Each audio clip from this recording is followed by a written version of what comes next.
આખી ઘટનામાં એવું થયું, આ મારુતિ વાહન હતી અને અમે ટોટલ 3 થી 4 જણા હતા. એ 3 થી 4 જણાને પહેલાં એને માથે ચડાવવાની કોશિશ કરી દારૂ પીને ફૂલ.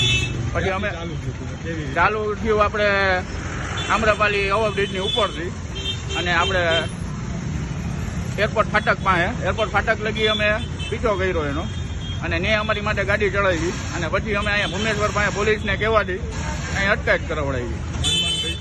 અમે માંડ બચ્યા, અમારા જીવનું જોખમ જ હતું એટલે અમે પોલીસને તાત્કાલિક ફોન કરીને બોલાવી.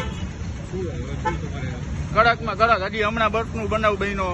આ પાછા અત્યારે આ ભાઈ જ અત્યારે એવી રીતે પાછું એવું કીધું કે બસવાળા ઉપર શું થયું અને ફૂલ દારૂ પીધેલી હાલતમાં હતા કે બસવાળાને શું થયું મને કાંઈ નહીં થાય.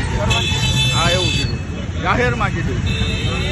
હા 4:30 કડકમાં કડક સજા થાય. આપણે હરીભાઈ સંઘવી એમ કહીએ કે આ દારૂબંધી નથી અહીંયા અને આવું યોગ્ય ન આવવું જોઈએ.